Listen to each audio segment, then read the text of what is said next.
সালাম মিয়া একটি কোদাল দিয়ে ঝুড়িতে বালি ভরছে। এমন সময় পাশ দিয়ে যাচ্ছিলেন ইঞ্জিনিয়ার সেফা আর ওনার কিছু ফোরম্যান। সেফা সালাম মিয়াকে দেখে দাঁড়িয়ে পড়লেন। কাছে এসে সালাম মিয়াকে সালাম দিয়ে দাঁড়াতেই অ্যাসিস্ট্যান্ট রহিমা বলে উঠলেন, ম্যাডাম, আপনি ওনাকে সালাম করলেন কেন? উনি তো সামান্য একজন রাজমিস্ত্রি হেল্পার। জবাবে সেফা বললেন, আপনি চুপ করুন। আপনি চিনেন উনি কে?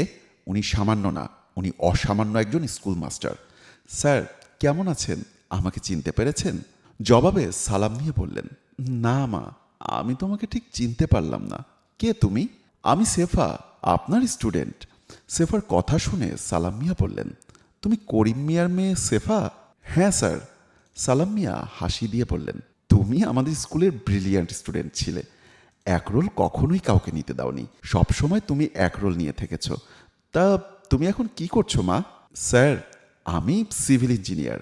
স্যার, আপনার কি মনে পড়ে আমি টাকার অভাবে প্রাইভেট পড়তে পারতাম না? আপনি আমাকে ফ্রিতে প্রাইভেট পড়াতেন। আমাকে না, শুধু আমাদের ক্লাসের অনেক ছাত্রছাত্রীকে ফ্রিতে প্রাইভেট পড়াতেন যারা গরিব ছিল। আমার এসএসসি পরীক্ষার আগে ফর্ম ফিল আপ করার মতো টাকা ছিল না। আপনি নিজের টাকা দিয়ে আমাকে ফর্ম ফিল আপ করিয়ে দিয়েছিলেন, এসএসসি পরীক্ষা দেওয়ার সুযোগ করে দিয়েছিলেন। আপনি যখন ক্লাসে ঢুকতেন পকেট ভরে চকলেট নিয়ে আসতেন। প্রত্যেকটা ছাত্রছাত্রীর মাঝে চকলেটগুলো সমান ভাগে ভাগ করে দিতেন। আমরা আপনার চকলেটের লোভে কোনো দিন ক্লাস ফাঁকি দেইনি। আপনি এত ভালো একজন স্কুল মাস্টার হয়ে আজ রাজমিস্ত্রির জোগালি দিচ্ছেন কেন? সেফার কথা শুনে সালাম মিয়া কোনো কথা বলছে না, মাথা নিচু করে রইলেন। দু চোখ দিয়ে অঝোর পানি ছুটতে লাগলো। সেফা আবারও জিজ্ঞেস করল, কি ব্যাপার স্যার, কথা বলছেন না কেন? এভাবে চুপসে গেলেন যে? সবই আমার কপাল।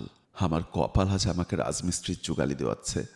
আমার অনেক ছাত্রছাত্রী সুশিক্ষায় শিক্ষিত হয়েছে। কেউ পুলিশে চাকরি করছে, কেউ সেনাবাহিনী, ইঞ্জিনিয়ার, কেউ বা ডাক্তার।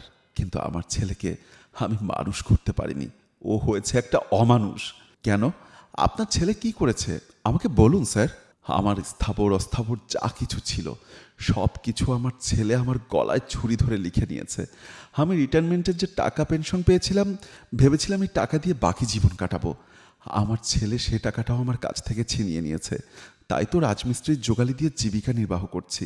সেফা সবাইকে বলল, আপনারা সবাই সাইডে গিয়ে কাজ কেমন হচ্ছে পর্যবেক্ষণ করুন। আজ আমি আমার বাবাকে নিয়ে বাসায় যাচ্ছি। সালাম মিয়াও আর না করল না। সেফার সাথে ওর বাড়িতেই থাকার সিদ্ধান্ত নিল। সেফা সালাম মিয়াকে নিয়ে বাড়ির উদ্দেশ্যে চলে আসলেন। ড্রয়িং রুমে সালাম মিয়া বসে আছে। সালাম মিয়ার ছেলে রাকিব হাতে একটা ফাইল নিয়ে দরজা দিয়ে ঢুকতেই বাবাকে দেখে চমকে উঠলেন। মনে মনে বলতে লাগলেন, আপদটা এখানেও চলে এসেছে। বাবা যদি এখানে থাকে তাহলে ম্যাডাম আর আমার ডিলটা সাইন করবে না।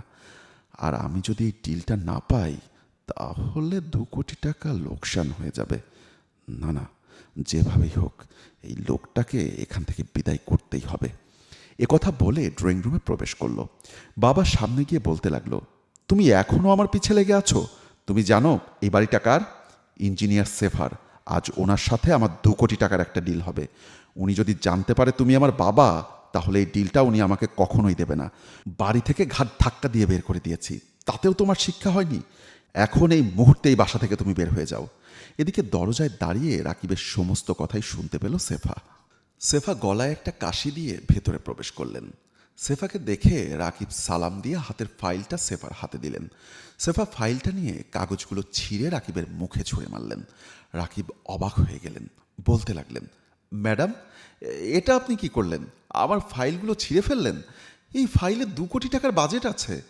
আমি যদি এই কাজটা না পাই তাহলে আমাকে পথে বসতে হবে। জবাবে সেফা বলল, আপনার মতো কুলাঙ্গার সন্তানদের পথে বসাই উচিত। এক্ষণ এই মুহূর্তেই বাসা থেকে বের হয়ে যান, তা না হলে দারোয়ান ডেকে ঘাট ধাক্কা দিয়ে বের করে দিব।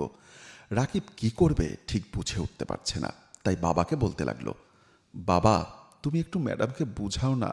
ম্যাডাম যদি আমাকে এই কন্ট্রাক্টটা না দেয় আমি পথে বসে যাব। আমার যত টাকা পয়সা ছিল আমি এখানে সমস্ত কিছু ইনভেস্ট করে ফেলেছি। আমার মেয়ে তোকে কি বলেছে শুনতে পাসনি? তুই এক্ষণ এই মুহূর্তে এই বাসা থেকে বের হয়ে যা, তা না হলে ঘাট ধাক্কা দিয়ে বাসা থেকে বের করে দিব। রাকিব কি করবে বুঝে উঠতে না পেরে দ্রুত ওখান থেকে চলে গেল। সেফা বাবার পাশে বসে বলতে লাগলো, আমি জানি বাবা, তোমার খুব কষ্ট হচ্ছে ছেলের জন্য। ও যেদিন বাবা হবে সেদিন বুঝবে বাবা কি জিনিস।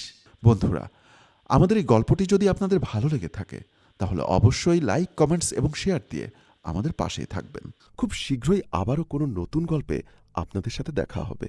ধন্যবাদ সবাইকে।